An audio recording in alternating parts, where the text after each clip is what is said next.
ಭಾರತದ ಟಾಪ್ 10 ಶ್ರೀಮಂತ ವ್ಯಕ್ತಿಗಳ ಕುರಿತಾದ ಈ ವಿಡಿಯೋಗೆ ಸ್ವಾಗತ. ನಾವು ಭಾರತದ ಅತ್ಯಂತ ಶ್ರೀಮಂತ ವ್ಯಕ್ತಿಗಳನ್ನು ಅನ್ವೇಷಿಸುತ್ತೇವೆ, ಅವರ ನಿವ್ವಳ ಮೌಲ್ಯ ಮತ್ತು ಅವರ ಅಪಾರ ಸಂಪತ್ತಿನ ಮೂಲಗಳನ್ನು ವಿವರಿಸುತ್ತೇವೆ. 10ನೇ ಸ್ಥಾನದಿಂದ ಪ್ರಾರಂಭಿಸಿ ಸುನಿಲ್ ಮಿತ್ತಲ್ ಇದ್ದಾರೆ. ಅವರ ನಿವ್ವಳ ಮೌಲ್ಯ 1.2 ಲಕ್ಷ ಕೋಟಿ ರೂಪಾಯಿಗಳು ಭಾರತಿ ಎಂಟರ್ಪ್ರೈಸಸ್ ಅವರ ಸಂಪತ್ತಿನ ಮೂಲವಾಗಿದೆ. 9ನೇ ಸ್ಥಾನದಲ್ಲಿ ಉದಯ್ ಕೊಟಕ್ ಇದ್ದಾರೆ. ಅವರ ನಿವ್ವಳ ಮೌಲ್ಯ 1.4 ಲಕ್ಷ ಕೋಟಿ ರೂಪಾಯಿಗಳಾಗಿದ್ದು, ಇದು ಪ್ರಾಥಮಿಕವಾಗಿ ಕೊಟಕ್ ಮಹೀಂದ್ರಾ ಬ್ಯಾಂಕಿನಿಂದ ಬಂದಿದೆ. ರಾಧಾಕಿಶನ್ ದಮಾನಿ 8ನೇ ಸ್ಥಾನದಲ್ಲಿದ್ದಾರೆ.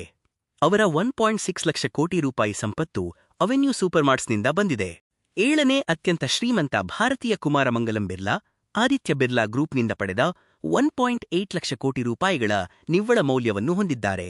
6ನೇ ಸ್ಥಾನದಲ್ಲಿ ದಿಲೀಪ್ ಶಾಂಘ್ವಿ ಇದ್ದಾರೆ. ಅವರ ನಿವ್ವಳ ಮೌಲ್ಯ 2 ಲಕ್ಷ ಕೋಟಿ ರೂಪಾಯಿಗಳಾಗಿದ್ದು, ಈ ಸಂಪತ್ತು ಸನ್ ಫಾರ್ಮಸ್ಯೂಟಿಕಲ್ಸ್ನಿಂದ ಬಂದಿದೆ. 5ನೇ ಸ್ಥಾನದಲ್ಲಿ ಸೈರಸ್ ಪೂನವಾಲಾ ಇದ್ದಾರೆ. ಅವರ ನಿವ್ವಳ ಆಸ್ತಿ 2.2 ಲಕ್ಷ ಕೋಟಿ ರು. ಅವರ ಸಂಪತ್ತಿನ ಮೂಲ Serum institute of India. Lakshmi Mittal 4ನೇ ಸ್ಥಾನದಲ್ಲಿದ್ದಾರೆ. ಅವರ ನಿವ್ವಳ ಮೌಲ್ಯ 2.5 ಲಕ್ಷ ಕೋಟಿ ರೂಪಾಯಿಗಳು. ಅವರ ಸಂಪತ್ತು ಆರ್ಸಲರ್ ಮಿತ್ತಲ್ನಿಂದ ಬಂದಿದೆ. 3ನೇ ಸ್ಥಾನದಲ್ಲಿ ಶಿವ ನಾಡರ್ ಇದ್ದಾರೆ.